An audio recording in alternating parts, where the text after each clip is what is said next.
umva iyo umuntu agusweye cyangwa kimboro uhita wumva nta nubwo ari ukujagarara we ahubwo uba wumva isi wayiranguye wayiguze yabaye iyawe nta wundi nyirayo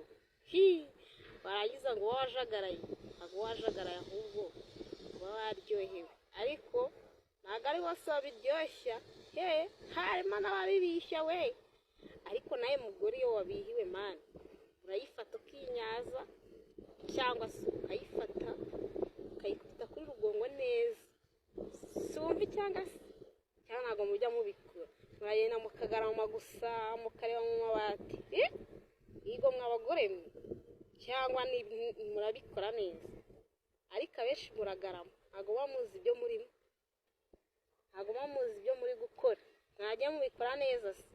niba umugabo byamunaniye wowe ubizi kuki utabikora ngo ufite isoni kuki waba wiyambuye se waba wiyambuye yakubonye nta wundi uri bukubone kuki se ufite isoni none ngo uza akantu ngo ugaceceka uteze rero hari n'ikindi kintu mutajya mumenya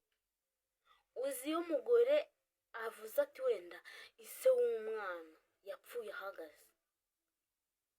uzi impamvu avuga iryo jambo ngo yapfuye ahagaze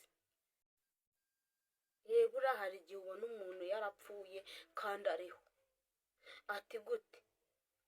niba ubyaranye n'umugabo akaba adashobora kumenya ko umwana akeneye ikayi ukaba warabyaranye n'umugabo akaba adashobora kumenya ko umwana akeneye inifomu akaba atamenya ko umwana akeneye ibiryo agahera ku itariki ya mbere ukwezi kukamenuka iminsi 30 cyangwa 31 ashyira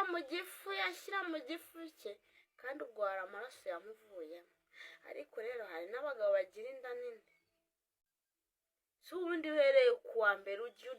kuwa mbere ukarya ukwezi kugashira iminsi 31 cyangwa 30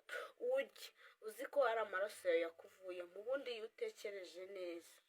ugatekereza neza muri ratete yawe ubundi uba wumva utekereza ngo zambarirwa ta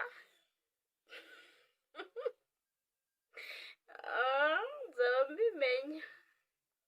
ko uyu munsi nta mugore uri bw'ino umugabo w'igituba kandi uyu munsi ari weekend uyu niwo munsi wa nyuma ukimuhate ukimuhe ku buryo mu mibyizi atagomba kubitekereza agomba kujya mu kazi kandi agakora nta kibazo sibyo